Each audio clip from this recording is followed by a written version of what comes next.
Ya, puji nama Tuhan, seberapa kita yang ada pada pagi hari ini, kita mau naikkan pujian kita mau bersyukur atas apa yang Tuhan sudah berikan dalam kehidupan kita. Saya undang kita semua bangkit berdiri, kita angkat satu pujian.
menyembahmu,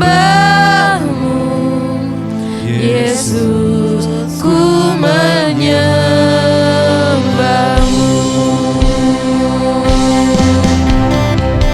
Segala pujian syukur bagimu, Kau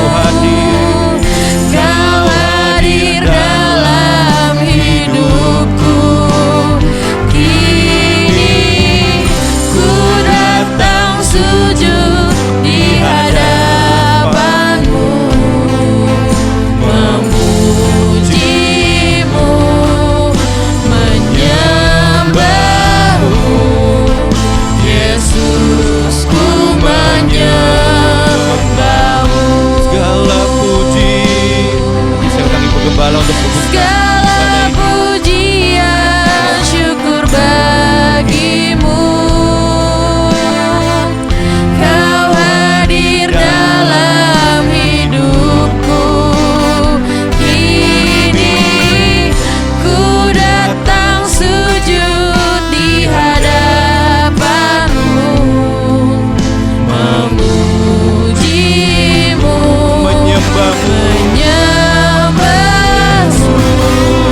Yesus, ku menyembahmu. Segala puji, saya undang Ibu Gembala untuk pimpin kita di dalam doa. Segala pujian syukur bagimu, Kau hadir dalam hidupku. Kini ku datang sujud di hadapanmu, memujimu, menyembahmu, Yesus, ku menyembahmu. Yesus, ku menyembahmu. Yesus, ku menyembahmu. Yesus, ku menyembahmu.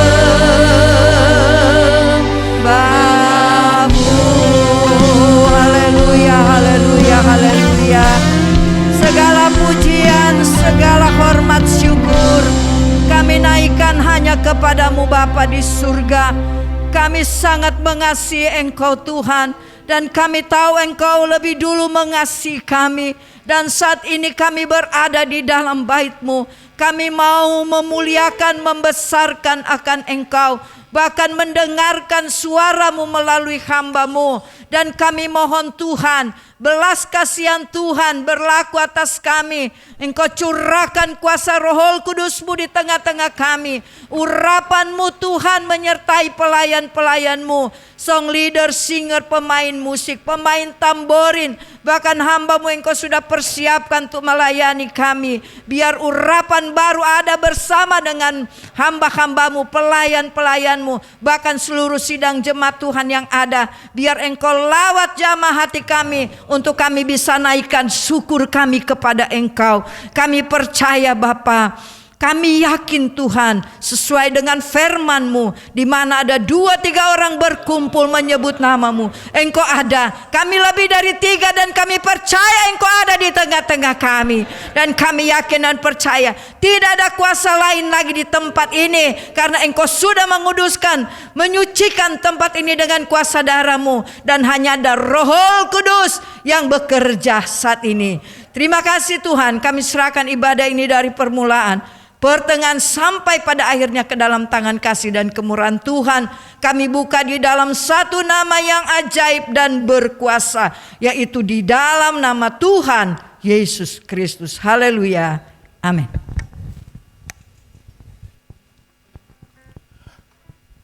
Puji Tuhan. Selamat pagi saudara-saudara. Ada haleluya pada pagi hari ini. Puji nama Tuhan. Ketika kita angkat pujian haleluya, kita naikkan syukur kita kepada Tuhan, saya yakin Raja di atas segala raja mau mengurapi kita semua. Amin. Kita angkat pujian, mari kita sambut Sang Raja. Saya undang kita semua bangkit berdiri.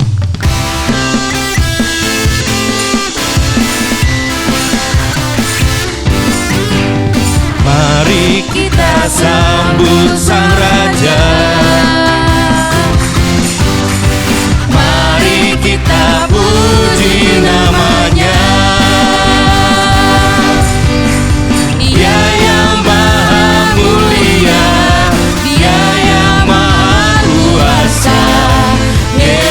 Yesus, Yesus namanya.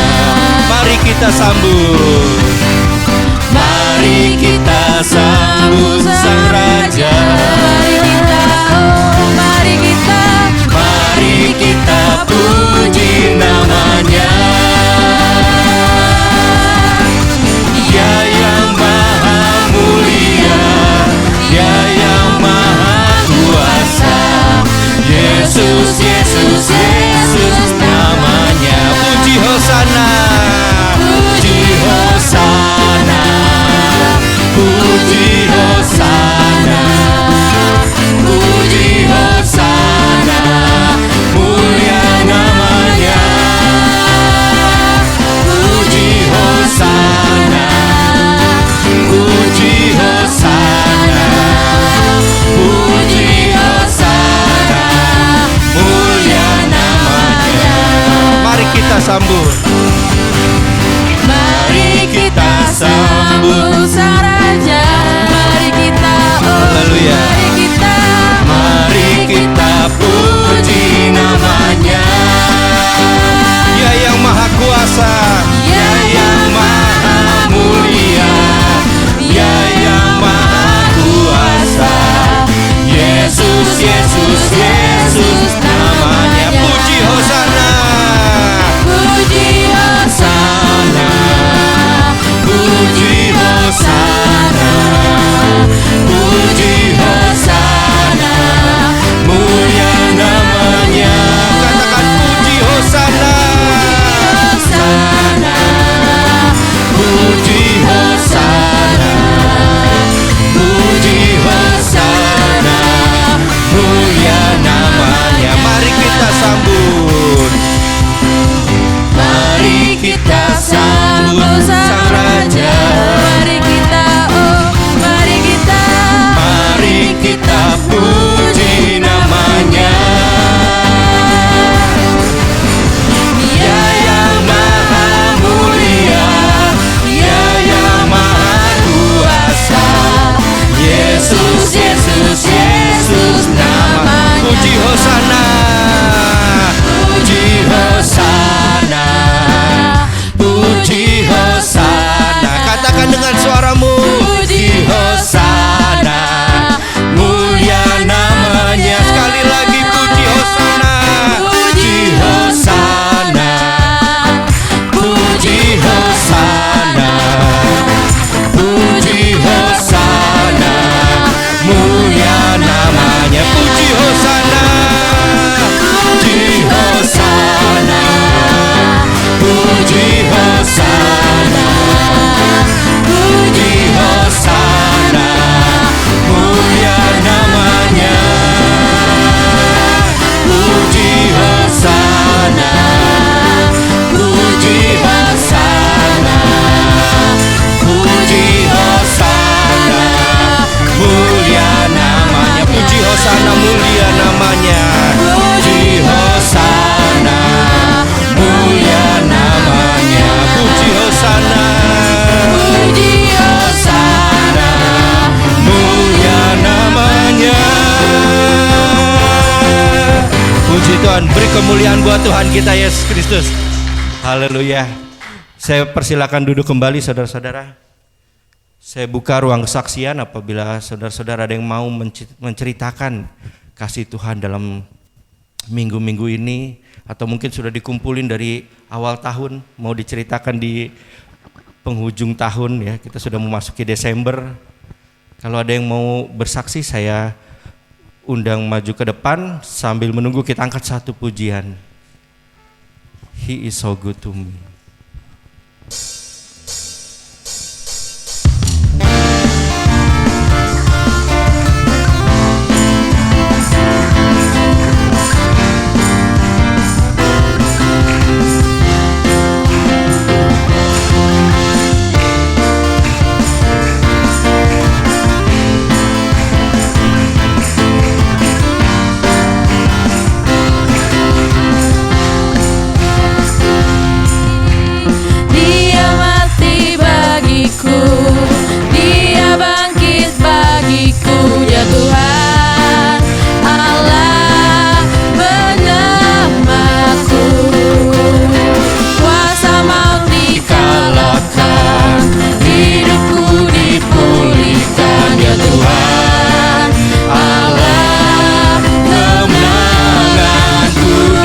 sungguh baik. Dia sungguh baik, Dia sangat baik. Yesus, Dia baik bagiku. Dia sungguh baik, Dia sangat baik. Yesus, Dia baik bagiku. Sama-sama saya undang kita semua bangkit berdiri. Dia mati bagiku, Dia bangkit bagiku. Ya Tuhan Allah penyelamatku, kuasa maut dikalahkan, hidupku dipulihkan. Ya Tuhan Allah, katakan kemenanganmu. Dia sungguh baik, Dia sangat baik. Yesus, Dia baik bagiku. Dia sungguh baik. Dia sungguh baik, Dia sangat baik. Yesus, Dia baik bagiku. He's so good to me. He's so good to you. He's so good to me. Jesus, He's so good to you and me. He's so good to you. He's so good to me. Jesus, He's so good to you and me. He's so good to you. He's so good to me. Jesus, He's so good to you. Sekali lagi suaranya dikeluarkan. He's so good to you. He's so good to me. Jesus, He's so good to you and me. He's so good. He's so good to you. He's so good to me. Jesus, He's so good to you and He's so good. He's so good to you. He's so good to me. Jesus, He's so good to you. He's so good to me. He's so good to you and me. Puji nama Tuhan, kita mau siapkan hati kita mau dengarkan firman Tuhan karena kita sama-sama yakin Allah bertahta dalam kehidupan kita ketika kita menaikkan pujian penyembahan kepadanya. Amin.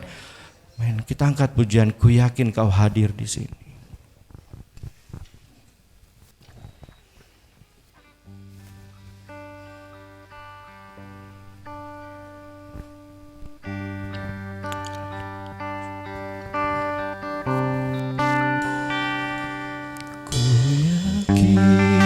Kau hadir di sini, Ku rasakan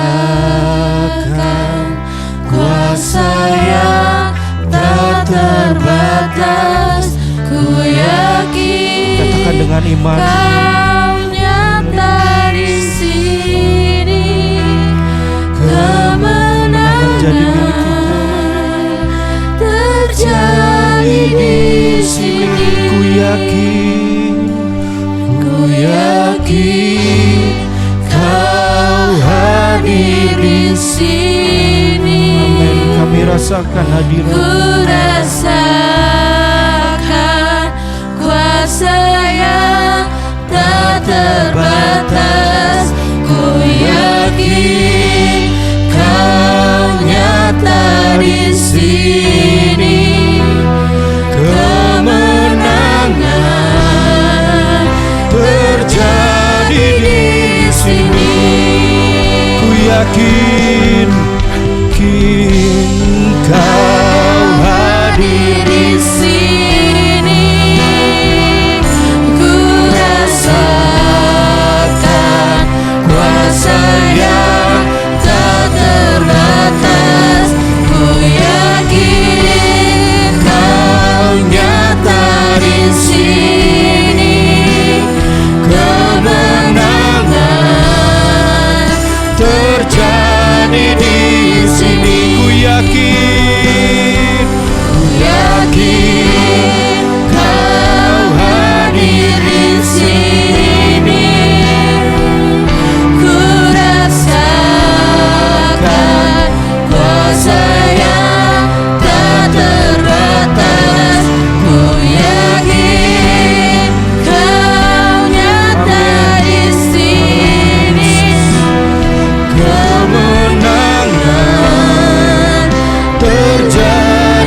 glory, glory.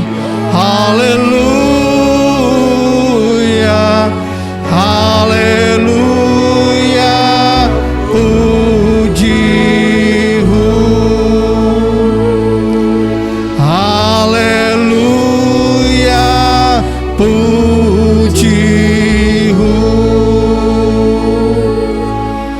Haleluya,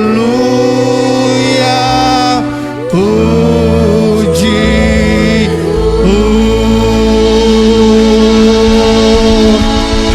Segala pujian dan syukur kami hanya bagi-Mu Tuhan pada saat pagi yang indah ini Tuhan.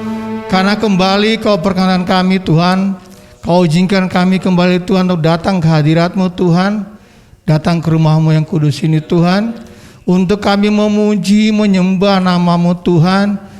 Bahkan terlebih Tuhan, kami akan persiapkan hati kami untuk mendengarkan kebenaran daripada sabda-Mu. Tuhan, Kau mau rapi kami semua Tuhan pada pagi hari ini Tuhan, seberapa kami yang hadir Tuhan. Kami yakin Tuhan, Kau sudah menilik hati kami satu persatu Tuhan, di mana kerinduan kami untuk selalu bersekutu dengan Engkau Tuhan.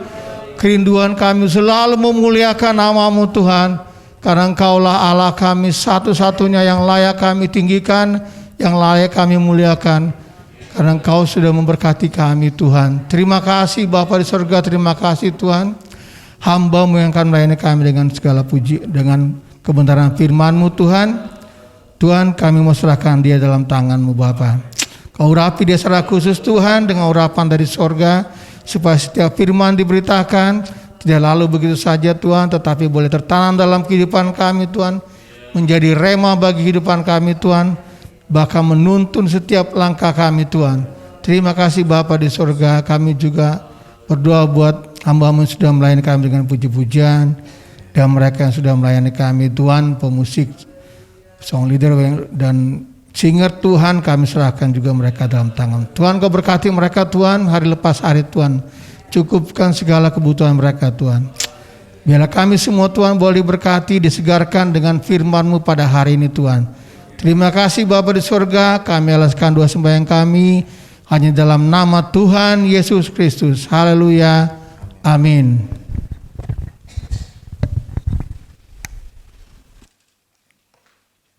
Puji nama Tuhan, saya kembalikan kepada hamba Pak Gembala.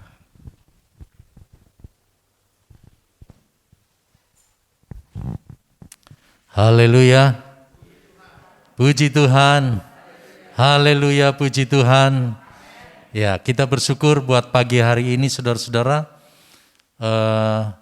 Di tengah kita ada hamba Tuhan yang memang saya undang untuk berbicara pada pagi hari ini, adalah Bapak Pendeta Jeffrey Palit. Saya tahunya di Bekasi aja. Nanti lengkapnya di mana, nanti biar hamba Tuhan yang akan memperkenalkan ya. Bersyukur saudara-saudara yang ada pada pagi hari ini. Saya percaya bahwa Tuhan mempersiapkan berkat secara rohani buat kita, sehingga kita punya semangat baru, gairah baru dalam kita mengiring dan melayani Tuhan. Ya, ada yang sudah jalan-jalan ke Bali, ada yang hari ini masuk rumah sakit. Ya, semuanya Tuhan atur dan Tuhan izinkan. Tapi seberapa yang ada pada pagi hari ini, saudara siap untuk mendengarkan firman Tuhan? Haleluya. Saya sering bilang begini, kalau kita siapnya 50%, maka yang kita dapat 50%. Tapi kalau kita siap 100% buat firman Tuhan, maka 100% firman Tuhan akan menjadi berkat buat kita. Ya, tidak ada yang terlewati, semuanya diberkati oleh Tuhan. Puji Tuhan, saya persilakan kepada Bapak Pendeta Jeffrey Palit.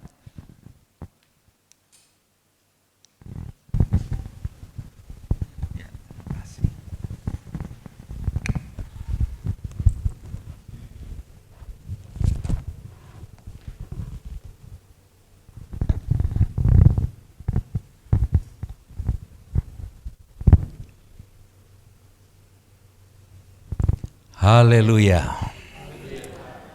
Puji Tuhan. Haleluya, puji Tuhan. Saya bersyukur hari ini bisa beribadah di GPDI Budi Agung ya. Sukadamai. Puji Tuhan. Saya sudah sering datang di tempat ini, tapi baru kali ini diberi kepercayaan untuk menyampaikan firman Tuhan. Dari kemarin-kemarin saya datang di sini, saya sudah coba berdiri di sini seperti orang pantomin gitu.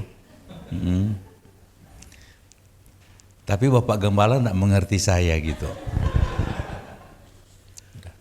Saya datang lagi pertemuan hamba Tuhan, saya berdiri lagi di sini seperti orang pantomin.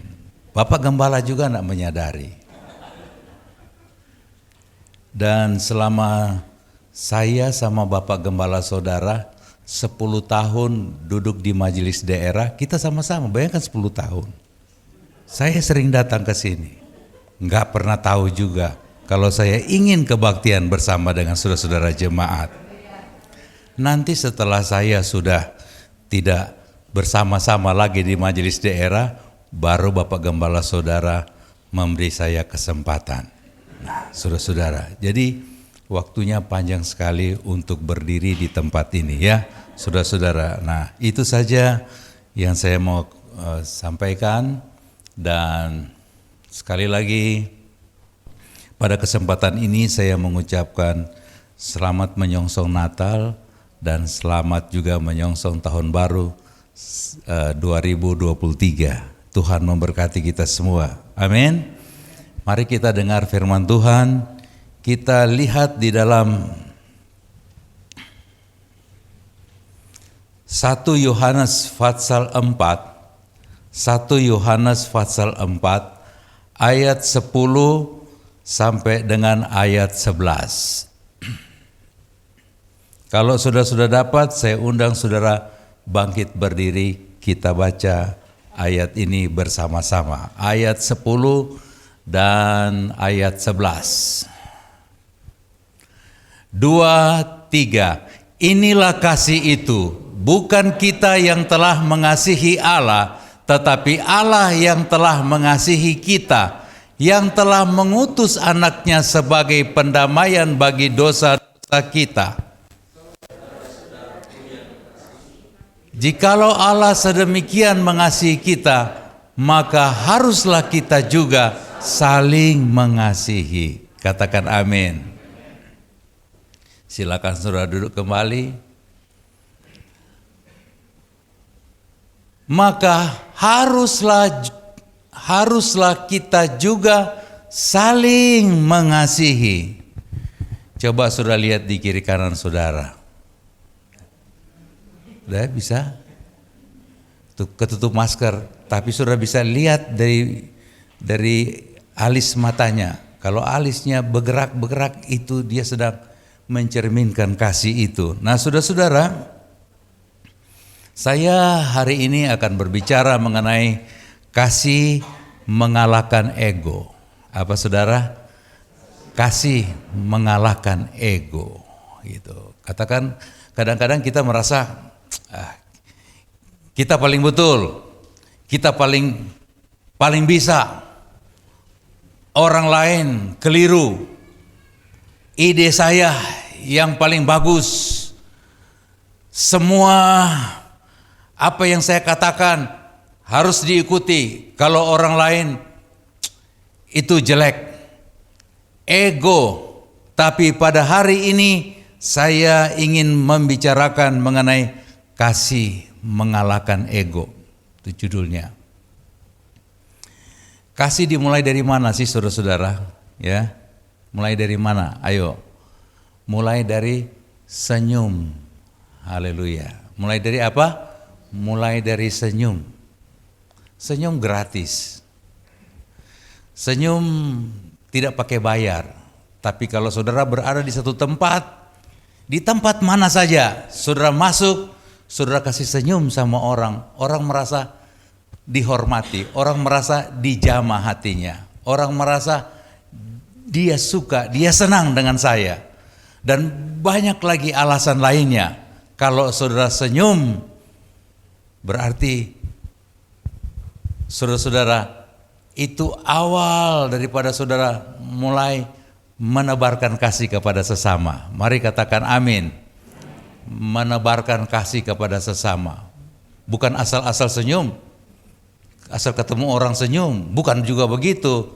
Tapi saudara tentu lebih tahu bagaimana tindak tanduk kita, sikap kita memberi kasih bagi orang lain. Mari katakan amin. Nah, saudara-saudara, langkah pertama mengasihi adalah buka hati buat Tuhan. Buka hati buat Tuhan. Jadi sebelum saudara mempraktekkan kasih itu kepada orang lain, kepada tetangga, kepada saudara, kepada anak-anak, saudara buka hati dulu buat Tuhan. Biarkan Tuhan yang memproses hidupmu. Biarkan Tuhan yang membawa hidupmu pada kehendak, pada kemauannya, pada kasihnya, kasih yang kekal. Ketika Tuhan jamah hati kita, ketika Tuhan merubah hati kita, ketika Tuhan menempatkan kita pada kehidupan kasih yang sesungguhnya, barulah saudara mulai mengaplikasikan kepada orang lain, kepada tetangga di kiri, tetangga di kanan, kepada semua orang. Maka saudara-saudara, itulah kasih. Kasih adalah mengampuni. Kalau kita mengasihi orang lain, kita harus juga sekaligus mengampuni. Tidak bisa kita mengasihi, tapi kita tidak mengampuni. Saya mengasihi dia, tapi kita belum ampuni. Gitu. Istri saya paling kasihi, tapi saya belum ampuni dia. Suami saya paling cintai, tapi saya belum ampuni dia. Soalnya begini begitu, begitu begini.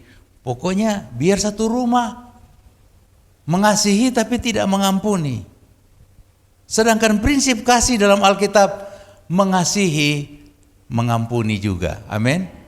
Waktu Tuhan mengasihi gereja, waktu Tuhan mengasihi isi dunia ini, Tuhan mengampuni. Tuhan mengasihi, Tuhan juga mengampuni. Tuhan berikan nyawanya, tapi Tuhan juga mengampuni. Semua salah dan dosa kita diampuni oleh Tuhan tanpa bekas. Semua dibersihkan oleh Tuhan. Putih seperti salju, kata firman Tuhan. Kita bersih. Tuhan kalau mengampuni kita bukan 80%, bukan 50%, kayak Pak Markus katakan tadi 50%, tapi 100%. Mari katakan amin. Tuhan kalau ampuni 100%. Kita tinggal terima pengampunan dari Tuhan. Sudah 1 tahun kita melangkah sampai pada tanggal ini. Kita sudah ada di ujung Desember. Di setiap akhir tahun kita selalu merayakan Natal. Kita rasa penting sekali untuk merayakan Natal. Orang membuat pohon terang. Sebab kemarin saya datang nggak ada pohon terang. Sekarang ada pohon terang. Mungkin juga ada kue-kue di dapur. Di meja dihiasi dengan kue. Dan saudara-saudara, ada banyak orang yang tidak memahami mengapa itu Natal. Padahal dia sedang merayakan Natal, tapi dia tidak tahu. Dia duduk, dia santai di rumah, dan tidak ada orang yang datang di rumah. Dia rasa dia menikmati dunia. Waduh, hidupku nggak ada yang ganggu. Memang berlibur memang enak. Aduh, ini yang namanya libur. Apaan? Ada satu keluarga saya, dia bilang, baru tahun ini Natal, nyandak pernah ada tamu. Memang sih COVID. Terus gimana? Emang kamu Nggak ada tanda-tanda tamu mau datang di rumah. Ada sih tamu datang, halo saya boleh bertandan ke rumah? Oh banyak. Kamu bilang apa? Oh maaf, ini lagi COVID. Sudah kamu di rumah aja. Terus kamu kenapa taruh kue begini banyak di meja? Ya buat tamu datang. Buat tamu datang bagaimana? Itu. Tamu mau datang, COVID, jangan datang. Tapi kue banyak di meja. Ini orang ini sosenos toh. Saya bilang itu Natal, kalau perlu kue di atas meja habis semua. Minuman di kulkas, di mana saja di bawah kolong meja habis. Itu tandanya mengasihi. Tandanya orang juga mengasihi saudara. Orang sayang kepada kita. Mereka datang, mereka Natal. Jadi ini Merry Christmas. Merry Christmas. Jangan sudah merasa, wah nyaman saya di rumah. Nyaman saya di rumah. Kalau didatangin tamu, sudah harus buka pintu buat mereka. Itu namanya kasih. Amin. Kasih tapi kue sudah bulukan di rumah, nggak ada orang makan. Bagaimana kasih? Apalagi amplop. Kumpul aja, saudara punya duit. Ketika Tuhan datang, tidak ada arti duit saudara, makanan saudara. Saya tertarik dengan satu cerita. Mari kita baca Lukas pasal 15 ayat 17 sampai ayat 24. Lalu ia menyadari keadaannya. Ini si anak bungsu ya. Menyadari keadaannya, katanya, betapa banyaknya orang upahan Bapakku yang berlimpah-limpah makanannya. Tetapi aku di sini mati kelaparan.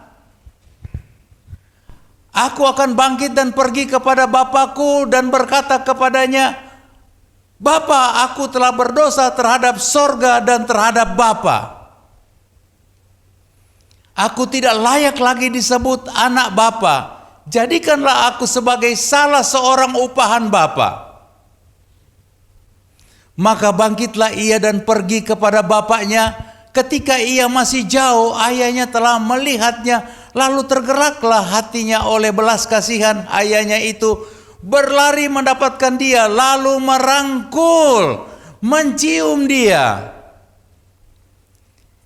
Kata anak itu kepadanya, Bapa, aku telah berdosa terhadap sorga dan terhadap Bapa. Aku tidak layak lagi disebut anak Bapa. Tetapi ayahnya itu berkata kepada hamba-hambanya, lekaslah, bawa kemari jubah yang terbaik, pakaikanlah itu kepadanya dan kenakanlah cincin pada jari dan sepatu pada kakinya. Dan ambillah anak lembu tambun itu, sembelihlah dia, marilah kita makan dan bersuka cita. Sebab anakku ini telah mati dan menjadi hidup kembali. Ia telah hilang dan didapat kembali. Maka mulailah mereka bersuka cita. Mulailah mereka bersuka cita. Saudara-saudara, kita tahu semua cerita ini. Cerita mengenai anak yang bungsu, bukan? Dia pergi dari rumah bapaknya, dia sudah ambil kekayaan bapaknya yang jadi bagiannya katanya. Lalu dia menghambur-hamburkan dengan sahabat-sahabat, dengan teman-temannya. Dia main judi, main perempuan, main live, semua main-main dia lakukan. Semua yang berbau duniawi sudah dia lakukan. Dan akhirnya dia tidak punya apa-apa. Dan pada waktu itu keadaan situasinya sedang memasuki masa-masa sukar, masa-masa gelap. Seperti Pak Jokowi bilang, tahun depan kita akan masuk tahun yang gelap. Nah saudara-saudara, masa sukar. Dan dia hampir makan makanan babi. Dan pada waktu dia mau makan makanan babi, majikan tak kasih. Babi masih kurus, masih perlu makan. Tuang Ali. Makan babi aja nak dikasih. Kalau kamu mau makan, makan sapi sepuas-puasnya dengan babi ngana. Jadi babi ngana. Ini tak boleh. Kalau saya bilang, ya kalau ngana makan babi ya makan gitu. Lalu dia menjadi sadar. Dia sadar. Sesadar-sadarnya. Dia ingat di rumah bapakku banyak pegawai yang membantu bapakku makan makanan enak. Tidak pernah kekurangan apapun. Sarapan pagi, sarapan siang. Kalau ada sarapan sore juga. Makan malam, tidak pernah kekurangan. Tapi aku di sini disebut apa? Mati kelaparan. Anak muda masih hidup, tapi dia bilang mati kelaparan. Mati melukiskan bahwa begitu sulitnya hidup. Begitu sukarnya hidup, begitu sukarnya cari makan, cari duit, susah, sampai dia bilang mati rasanya. Anak muda ini, untung dia sadar, dia bangkit dari keterpurukannya, dan dia buang rasa malu, dia buang rasa ego, dia buang rasa gengsi, dia berkata, aku mau kembali ke rumah bapakku. Dan waktu dia ketemu dengan bapaknya, dia bilang, Bapak, aku sudah berdosa terhadap surga dan Bapak. Aku tidak layak lagi disebut anak Bapak. Aku tidak layak lagi jadi Bapak punya kesayangan. Aku ini kembali cuman karena masalah perut. Tapi bapaknya merangkul dia. Bapaknya rangkul, bapaknya sayang sekali. Bapaknya cinta sekali kepada anaknya yang pergi meninggalkan rumah. Bapaknya rangkul seerat-eratnya. Tadi di awal kebaktian saya bilang, wih Pak Markus boleh, hebat. Yang pimpin WL pujian anak, yang main musik anak. Saya bilang, yang sana agak beda Pak Markus. Oh, cuman dia yang bukan anak gitu. Cuman dia. Saya bilang, kalau Pak Markus tambah satu lagi, cocok dia. Nah, taruh di situ. Anak-anak semua melayani Tuhan. Tidak ada yang pergi dari rumah bapaknya. Tidak ada yang pergi memfoya-foyakan, menghambur-hamburkan harta milik bapaknya. Tidak ada. Yang saya lihat di Instagram selalu Pak Markus dengan anak-anak makan-makan, ulang tahun cucu makan-makan. Saya pikir, Pak Markus ini makan-makan. Sekali-kali kayak undang saya biar makan. Nginep di hotel apa, saya bilang, ini jadi contoh, jadi teladan. Saudara-saudara. Tapi ada seorang hamba Tuhan di Sanger. Anaknya waktu itu jadi pengerja di tempat saya. Dia utus anaknya jadi pengerja di tempat saya dan saya baik-baik. Tapi saudara-saudara, belakangan saya rasa terganggu karena sang anak ini selalu pokoknya mau masak aja, cuci handphone di sini. Iya gitu. Saya pikir, aduh, masa nggak bisa lepas handphone sedikit? Iya. Jepit sana, jepit sini, lihat-lihat kan HP. Oh iya. Waduh, saya pikir, ini anak gimana?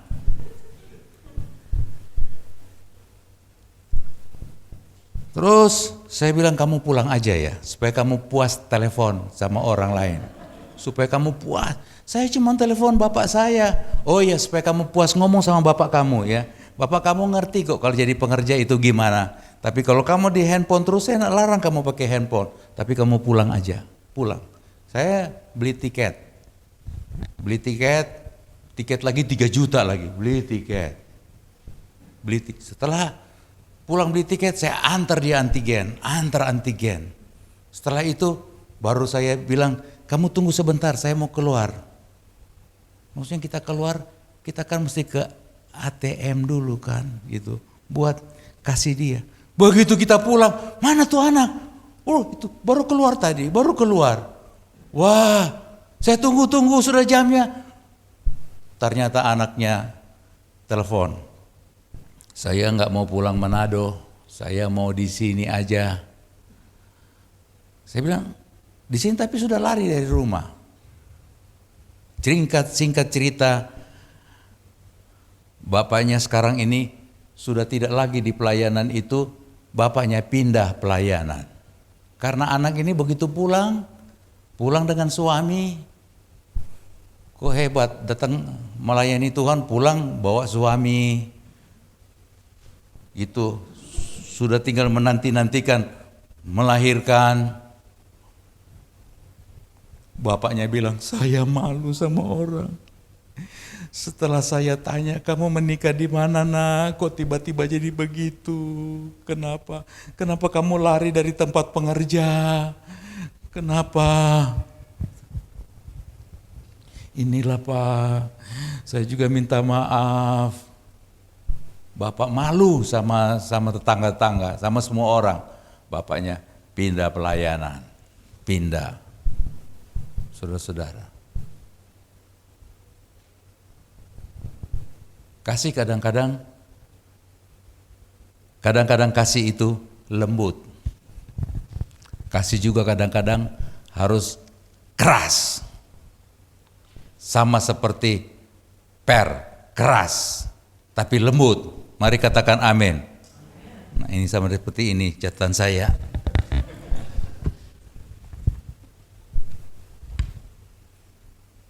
Saudara-saudara yang kekasih dalam Tuhan, kita tidak berlama-lama di sini. Tetapi bapaknya merangkul. Bapaknya tidak pernah bilang begini, kenapa kamu sudah bau asam? Kenapa kamu sudah bau sengit? Mana kekayaan bapak sama kamu?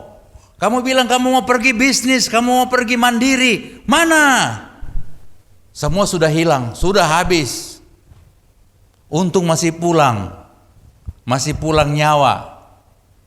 Tapi saudara-saudara, Bapa kita, Yesus, sampai sekarang dia mengasihi kita apa adanya. Amin. Dia mengasihi kita. Walaupun kadang-kadang kita pergi dari Bapa, kita hambur-hamburkan uang, kita kasih entah kemana.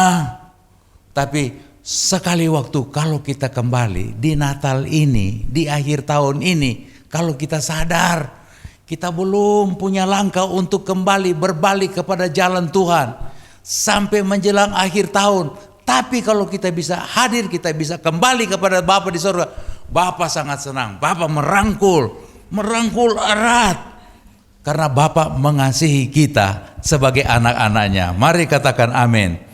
Nah, saudara-saudara yang kekasih dalam Tuhan, kita baca dalam 1 Petrus pasal 4 ayatnya yang ke-8. Di sana dikatakan begini.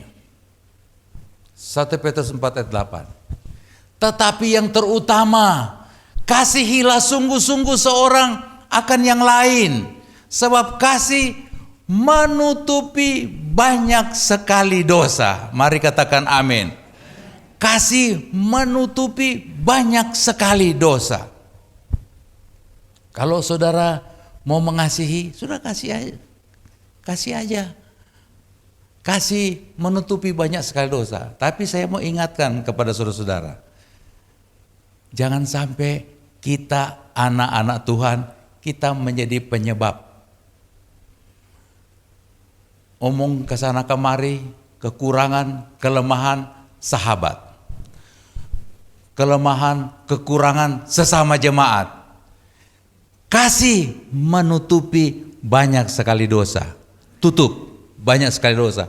Bukan kita bersembunyi di dosa, bukan. Tapi kalau saudara mengasihi, tutup. Saya kalau dengar dari istri, Pak katanya itu begini, begitu, begini. Saya bilang, sudah, diam aja, tutup. Kasih menutupi banyak sekali dosa. Tetapi yang terutama kasihilah sungguh-sungguh seorang akan yang lain. Sebab kasih menutup banyak sekali dosa. Kita tahu kita semua orang berdosa. Kita semua. Tidak ada di antara kita yang mau berkata orang benar. Kita semua mantan orang berdosa. Mantan. Amin. Boleh katakan amin keras? Amin. Kita mantan orang berdosa. Tapi Allah dengan kasih-Nya Dia telah melawat kita satu persatu. Dia telah melawat kita keluarga lepas keluarga. Dan kita ada sampai pada saat ini cuman karena kasih, karena kasih-Nya. Haleluya. Cuma karena kemurahan-Nya. Saudara-saudara, kasih menutupi banyak sekali dosa. Yohanes pasal 13 ayat 34.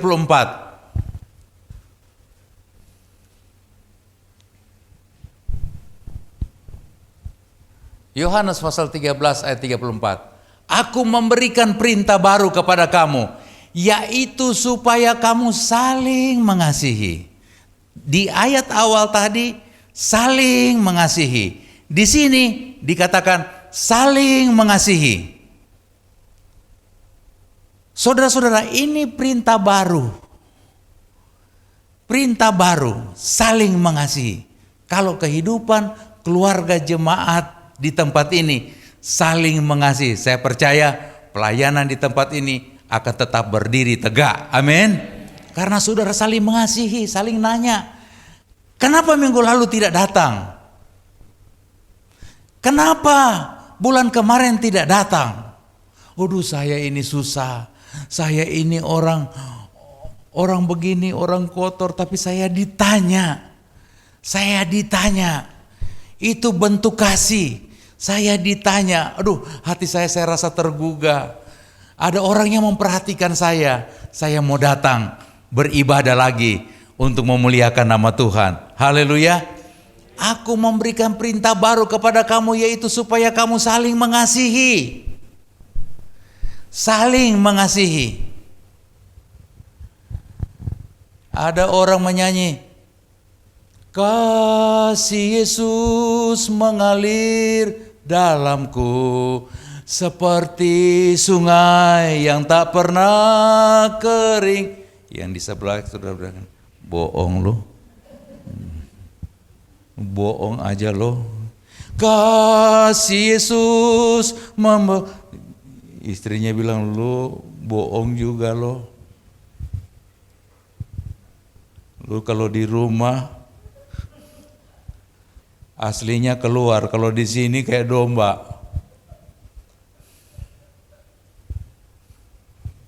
Mama sama papa manis di gereja, kalau di rumah kami anak-anak jadi korban. Aduh Tuhan, tolong.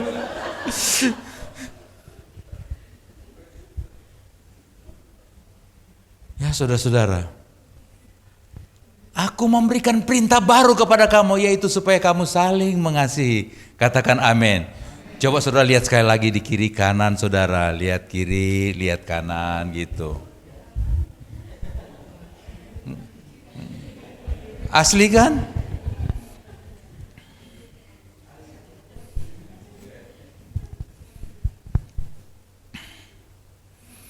Kita pindah ke bagian yang kedua. Bagian yang kedua apa?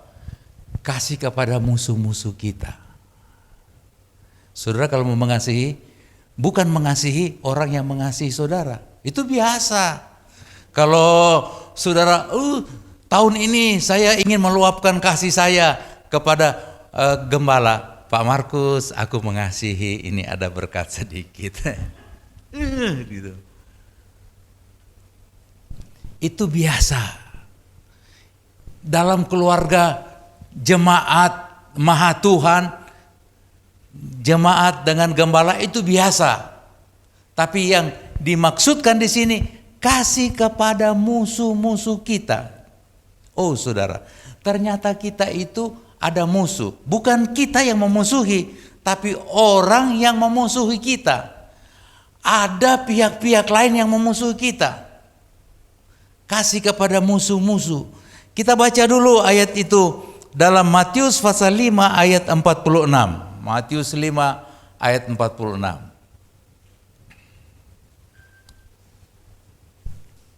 Apabila kamu mengasihi orang yang mengasihi kamu, apakah upahmu? Bukankah pemungut cukai juga berbuat demikian? Tidak ada upah. Kalau mengasihi orang yang mengasihi kamu, tidak ada upah. Tapi mengasihi orang yang membenci kamu, musuh-musuhmu. Kita ada musuh, tapi kita tidak pernah memusuhi. Kenapa? Alasannya kita itu anak Tuhan. Bukan orang yang menjadi objek musuh kita, bukan.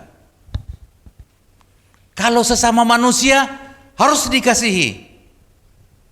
Musuh kita bukan darah dan daging, kata firman Allah. Bukan. Musuh kita bukan tetangga di kiri, tetangga di kanan, bukan. Tetangga depan, belakang, bukan. Tapi musuh kita, mari kita baca dalam Alkitab. 1 Petrus 5 ayat 8 dan 9. Coba kita lihat dulu 1 Petrus 5 ayat 8 dan 9. Sadarlah dan berjaga-jagalah, lawanmu si iblis. Berjalan keliling sama seperti singa yang mengaum-ngaum dan mencari orang yang dapat ditelannya. Lawanlah dia dengan iman yang teguh. Sebab kamu tahu bahwa semua saudaramu di seluruh dunia menanggung penderitaan yang sama. Penderitaan yang sama, penderitaan dari si iblis. Balik ke ayat 8. Sadar. Bu, sadar bu. Memang kita lagi sadar. Bapak-bapak lagi sadar, anak muda lagi sadar. Tapi sadar. Ada tingkat kesadaran yang dibutuhkan kepada kita. Sadar. Lawanmu bukan dia. Bukan orang itu. Suami bukan istri. Istri bukan suami. Bukan darah dan daging. Lawan kita adalah iblis. Iblis itu adalah musuhnya Tuhan juga. Tuhan sudah menang di atas Golgota, menebus dosa saudara dan saya umat manusia. Dia sudah kalahkan iblis. Tapi sampai sekarang ini iblis masih bercokol di antara orang-orang percaya. Firman Allah berkata, lawanlah si iblis. Sama seperti Tuhan yang melawan iblis, saudara dan saya diberikan kuasa juga untuk melawan iblis. Mari katakan amin. Lawan. Jangan ada iblis. Terima kasih iblis. Iya, saya takut iblis. Aduh, jangan deh, amit-amit deh, amit. Iblis itu harus dilawan. Kalau dia sudah datang kepada kita, kita lawan. Dalam nama, setidaknya saudara punya doa. Di dalam nama Tuhan Yesus. Amin. Darah Yesus berkuasa. Darah Yesus, bukan oleh kuat dan gagah, tapi darah Yesus. Saya berperang melawan iblis. Dalam nama Yesus, amin. Lepaskan iman saudara. Iblis akan lari. Apakah orang itu sedang dirasuk iblis, dirasuk setan? Tapi iblis akan lari. Iblis akan tunduk kepada kita. Jadi inilah musuh kita yang pertama, iblis. Mari katakan amin. Iblis musuh kita. Anak sekolah minggu suka menyanyi, iblis. Jadi lupa saya. Pokoknya iblis musuh kita deh. Saya jadi lupa.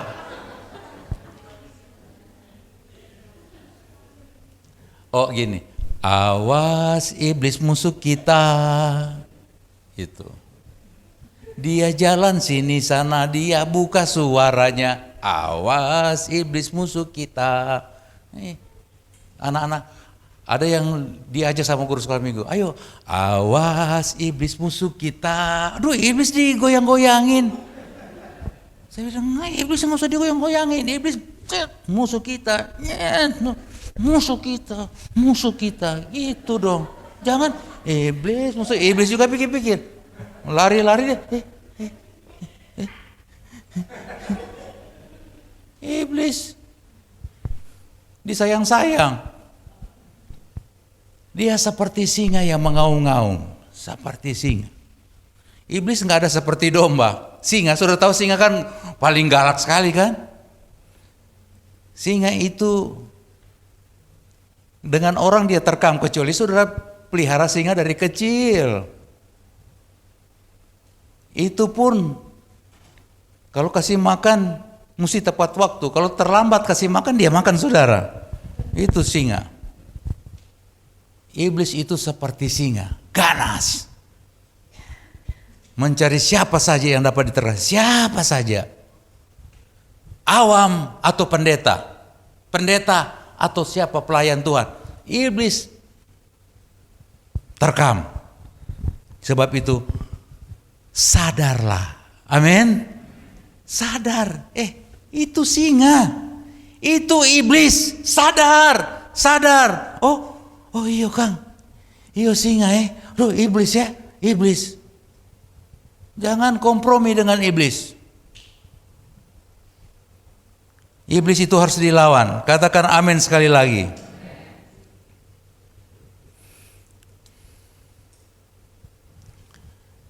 Kita lihat dalam Yakobus pasal 4 ayat 4. Ini yang kedua.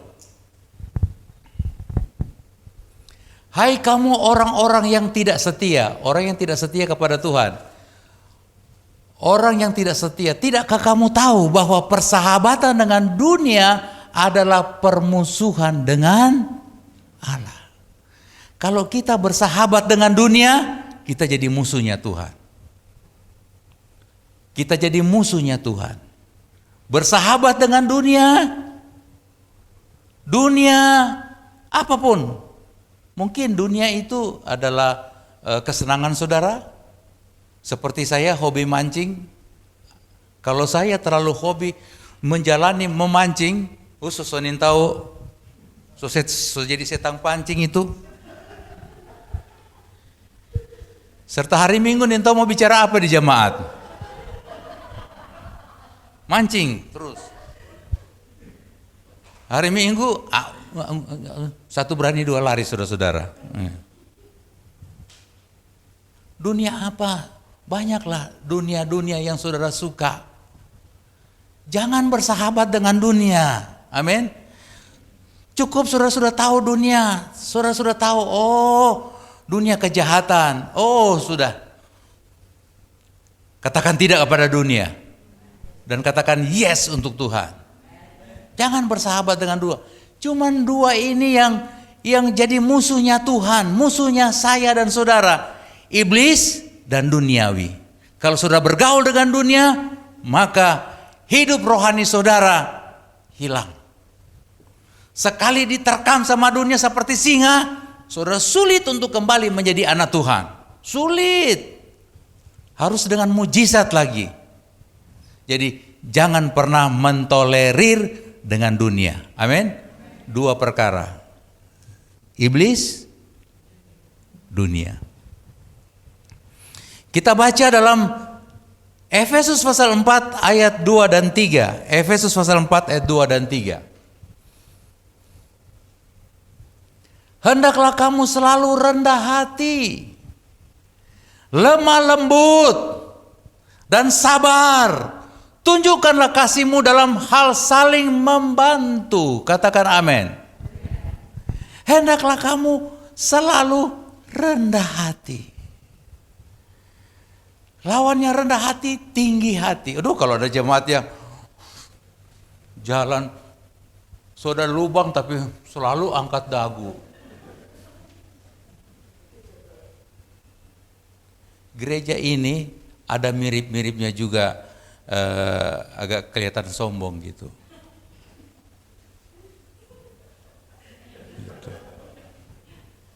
Dari sana naik ke atas. Jadi sama seperti orang angkatlah dagumu.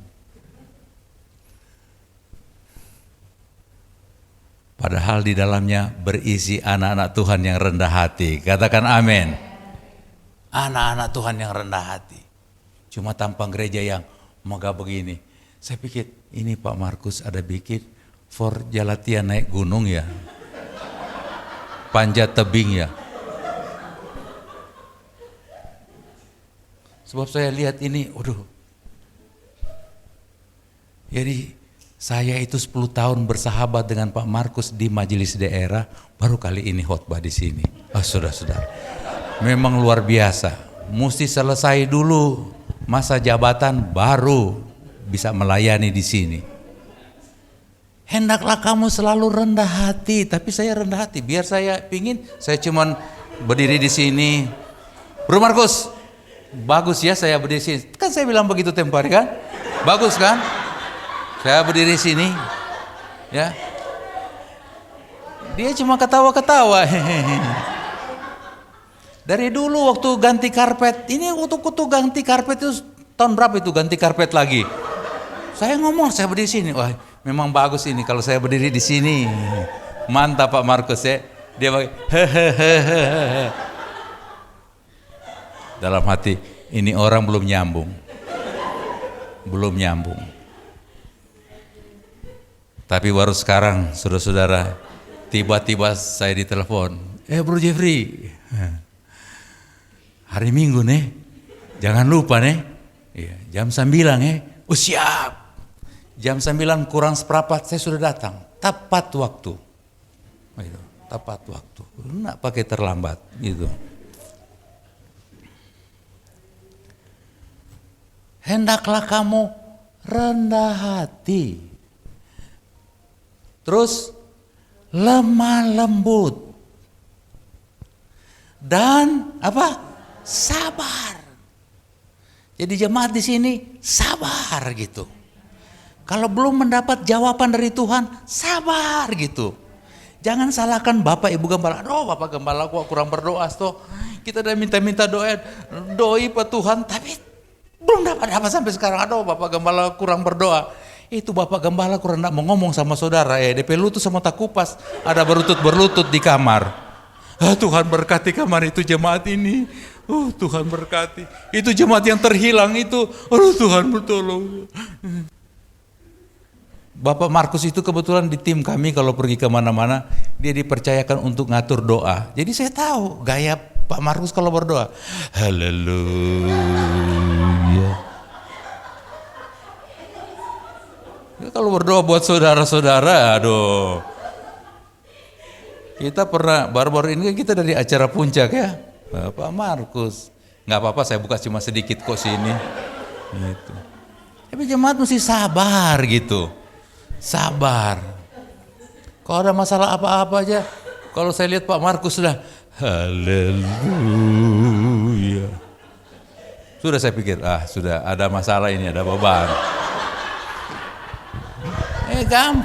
Gampang nilai orang 10 tahun saya 10 tahun. Anak-anak Pak Markus cuma tahu, itu om yang lucu-lucu ya si Om Jeffrey ya. Saya pikir, belum tahu. Saya lucu-lucu itu supaya menutupi banyak suka duka di sini, gitu. Banyak suka duka. Tapi sudah tahu di situ kalau Pak Markus bilang haleluya, puji Tuhan, saya bilang lagi senang dia. Tapi kalau dia sudah mulai haleluya, apa? Roma pasal 12 ayat 9 dan sampai 10. Roma 12.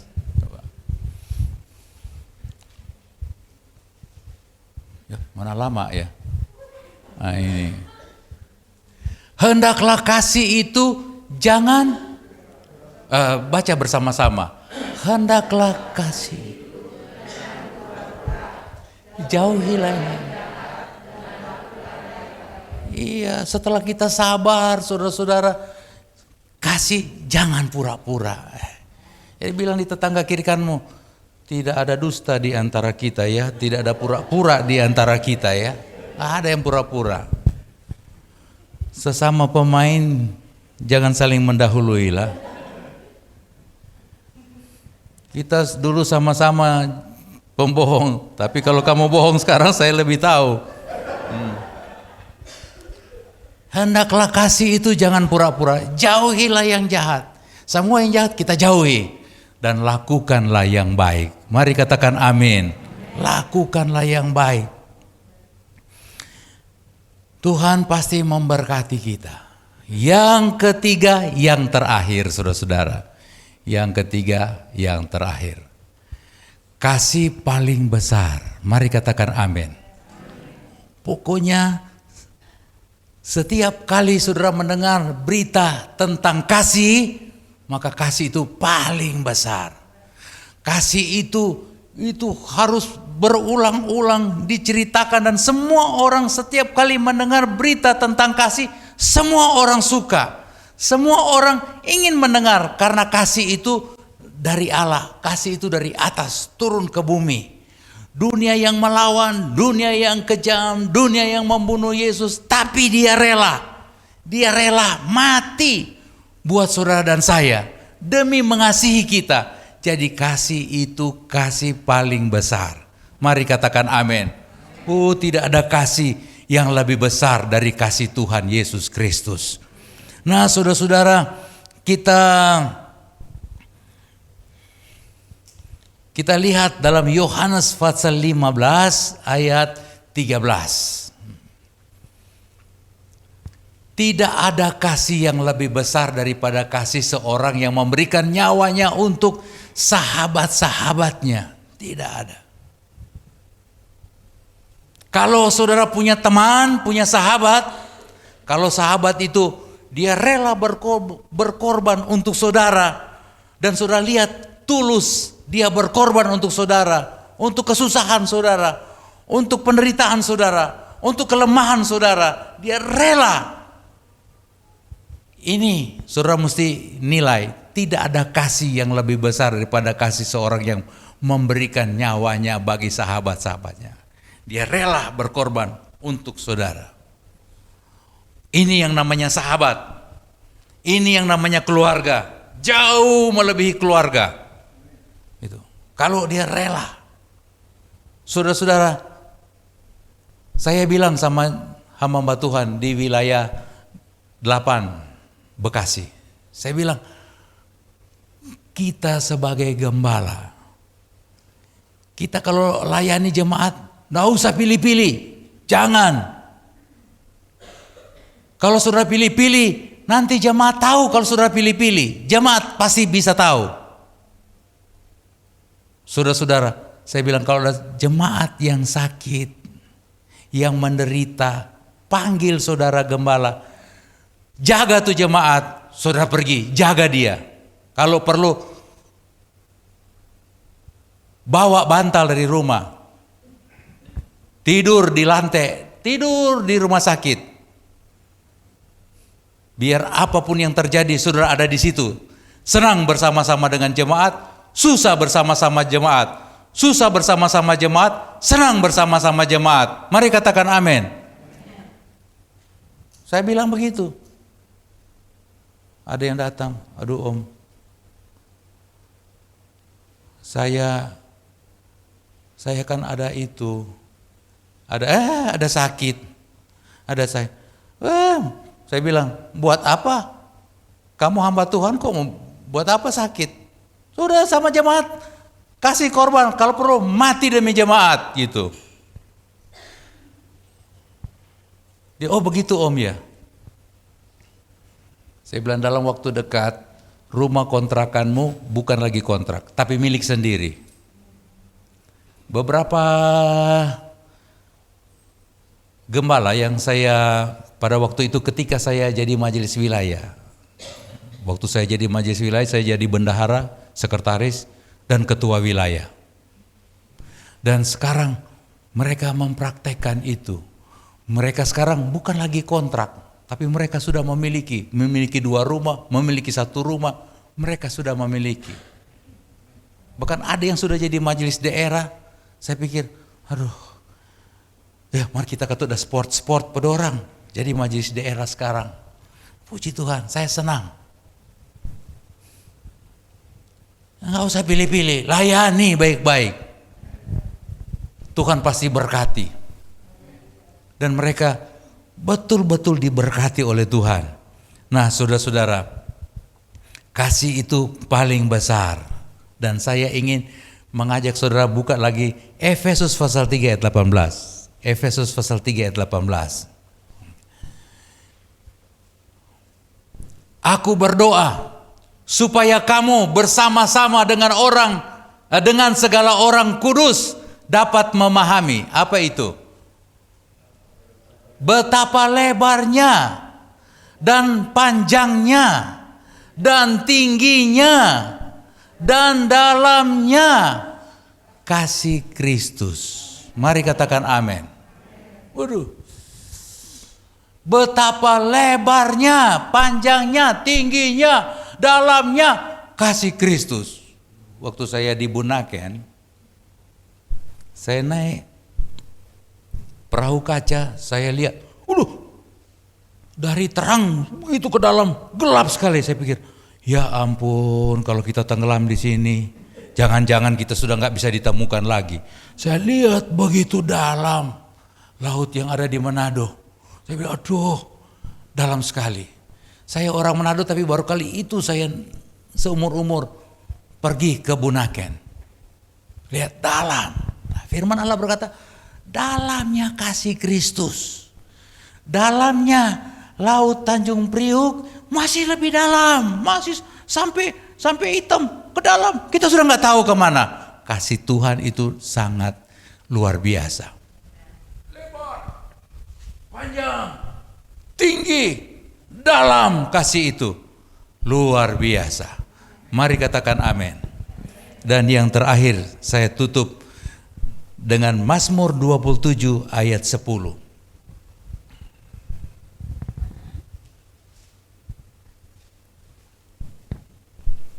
Sekalipun ayahku dan ibuku meninggalkan aku, namun Tuhan menyambut aku. Katakan amin. Sekalipun ayahku dan ibuku meninggalkan aku. Saudara-saudara, pernah nggak saudara dengar ada ayah, ada ibu meninggalkan anaknya? Meninggalkan. Saya pernah baca di koran, di Terminal Cililitan, ditinggalkan anak itu. Terus anaknya cari, mana mamanya, mana papanya, ditinggalkan di terminal. Dan orang mengambil anak itu, bawa di panti asuhan. Memang anak itu sengaja ditinggal. Dan saya berkata, aduh kasihan, saraf banget ibu itu. Atau mungkin ibu itu, dia sedang mengalami goncangan dalam rumah tangga. Mungkin soalnya nak ada doi dia, mar dia soalnya ada pikir panjang, dia kasih tinggal tuh anak. Aduh, kita sudah mampu kasih makan, biar orang yang kasih makan dia. Dan saudara-saudara, sekalipun ada ayah dan ibu yang meninggalkan anaknya seperti itu, tapi Tuhan menyambut anak itu. Siapa yang sangka, banyak cerita-cerita kita dengar, seorang anak yatim piatu dibesarkan oleh seorang konglomerat, dijadikan pegawai, kemudian dijadikan pemegang perusahaan. Ini Tuhan tidak pernah meninggalkan, Tuhan menyambut. Jangan sampai saudara dengar firman Tuhan ini, oh boleh kok Kang, boleh ya kasih tinggal tuh anak, taruh di terminal, taruh di pasar, taruh di keramaian, nanti Tuhan ambil. Ya kalau konglomerat, melorot, nah saudara-saudara. Tapi jalan hidup orang benar, orang percaya kepada Tuhan selalu dijaga oleh Tuhan. Kita tidak perlu takut sekalipun ayah dan ibu kita meninggalkan kita. Kalau saya sih sudah ditinggalkan ayah ibu, sudah tua, udah meninggal gitu.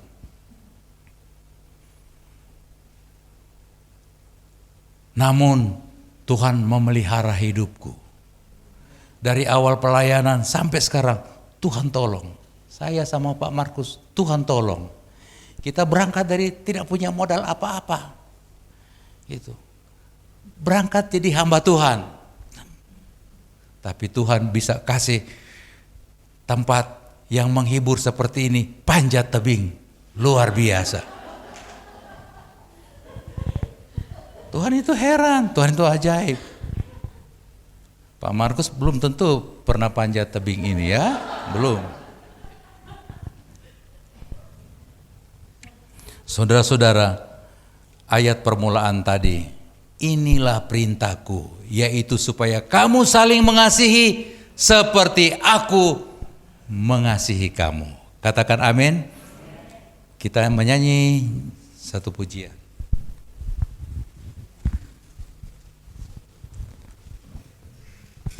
Kasih Yesus indah dalam hidupku.